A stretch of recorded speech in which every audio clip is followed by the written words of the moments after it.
गई है। और आज जहां आपके पैसों की लालच नहीं चली, जहां आपकी मिनिस्ट्रियों की लालच नहीं चली, वहां आप बंद कमरे में मेरे एमएलए को कह रहे हो आओ हमारे साथ, आप जब आओगे तो हम आपको रियासत देंगे। अल्लाह गवाह है, अगर मेरे जम्मू के एक एमएलए ने मुझे कमरे में आके ये बात नहीं कही हो। सुप्रीम कोर्ट का बीजेपी का एक ओहदेदार, सुप्रीम कोर्ट का वकील, बीजेपी का ओहदेदार मेरे एक जम्मू के एमएलए को बंद कमरे में कहता है हम 20 से 30 करोड़ एक मिनिस्ट्री और रियासत का दर्जा, आप हमारे साथ चलो। हमको लगता है कि लोगों का ईमान इतना सस्ता है। देखिए यहां स्टेज पे एक भी आपको नजर नहीं आएगा जो 20 करोड़ में क्या 100 करोड़ में अपनी ईमान बेचने के लिए तैयार होगा। क्योंकि हम सब जानते हैं, और ये बाबा कौम माननीय मेहमान जनाब फारूक अब्दुल्ला साहब की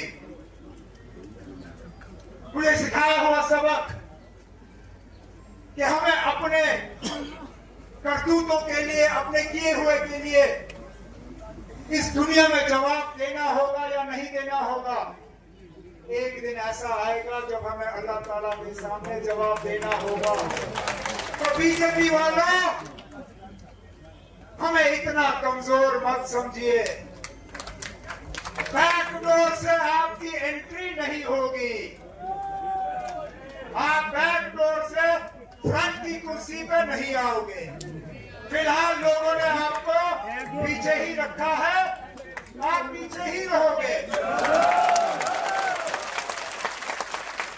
रही बात हमारे 20 तारीख के प्रोग्राम की, हमें आज कहा जाता है कि आपने मशवरा नहीं किया, हमसे पूछा नहीं। नहीं, ये मेरे घर की बात है, ये मैं क्या अपने साथ के लिए ला रहा हूं? सिर्फ मुझे और फारूक अब्दुल्ला साहब को स्टेट में रहना है, बाकी यूटी में रहेंगे। हमने ना प्रोग्राम बनाया जंतर मंतर जाने का। हमने चाहा कि ये अकेला स्टेटहुड का मामला सिर्फ हमारा नहीं है, ये पूरे जम्मू कश्मीर का है। ये उतना ही उन लोगों के लिए है जो सियासी पार्टियों के साथ ताल्लुक रखते हैं और उन लोगों के लिए जो सियासी पार्टियों के साथ ताल्लुक नहीं रखते। इसलिए हमने ये तय किया कि वो लोग या वो पार्टियां जो अभी असेंबली में मौजूद हैं या कभी एक वक्त में असेंबली में कभी मौजूद थे भी, हमने उन सब से कहा कि मेहरबानी करके हमारे इस एहतजाज में शामिल होइए।